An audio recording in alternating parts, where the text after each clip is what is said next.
ত্রয়োদশ জাতীয় সংসদ নির্বাচনের মধ্য দিয়ে অন্তর্বর্তী সরকারের বিদায়ের পর থেকেই তাদের নানা সিদ্ধান্ত ও কার্যক্রম নিয়ে রাজনৈতিক অঙ্গনে চলছে বিস্তর আলোচনা সমালোচনা। এই আবহেই অন্তর্বর্তী সরকারের সাবেক উপদেষ্টা ব্রিগেডিয়ার এম সাখাওয়াত হোসেনের দেওয়া সাম্প্রতিক বক্তব্য নতুন করে বিতর্কের জন্ম দিয়েছে। তিনি অভিযোগ করেছেন, অন্তর্বর্তী সরকারের বড় বড় সিদ্ধান্ত ক্যাবিনেটে আলোচনা না করেই বাইরে নেওয়া হতো। দায়িত্ব ছাড়ার পর একটি বেসরকারি টেলিভিশন চ্যানেলকে দেওয়া সাক্ষাৎকারে সাখাওয়াত হোসেন বলেন, ক্যাবিনেটে যারা ভিন্নমত পোষণ করতেন তাদের মতামত সাধারণত ছোটখাটো বিষয়ে সীমাবদ্ধ থাকত।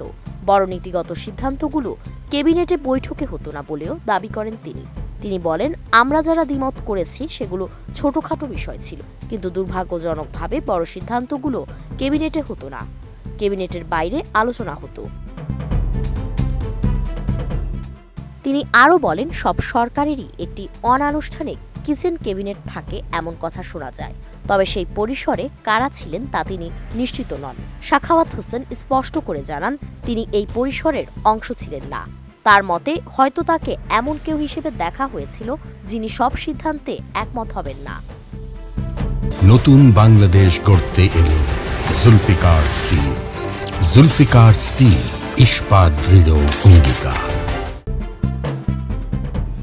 সাক্ষাৎকারে স্বরাষ্ট্র মন্ত্রণালয়ের সঙ্গে যুক্ত থেকে পুলিশ পুনর্গঠন ও আইনশৃঙ্খলা পরিস্থিতি সামাল দেওয়ার অভিজ্ঞতার কথাও তুলে ধরেন তিনি।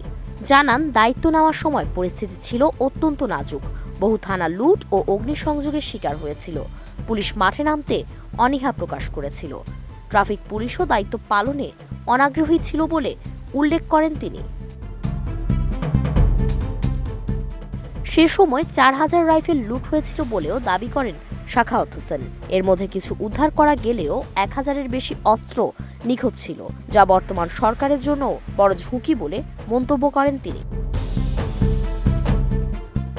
দায়িত্ব থেকে তাকে কেন সরিয়ে দেওয়া হলো এই প্রশ্নের জবাবে সাখাওয়াত হোসেন বলেন, সে সময় তার কিছু বক্তব্য খণ্ডিতভাবে গণমাধ্যমে প্রকাশিত হয়, যা তৎকালীন প্রেক্ষাপটে গ্রহণযোগ্য মনে হয়নি।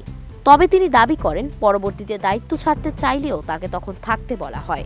অধ্যাপক মোহাম্মদ ইউনুস নাকি তাকে বলেন, অল্প সময়ের মধ্যে সরে গেলে তা নেতিবাচক বার্তা দেবে।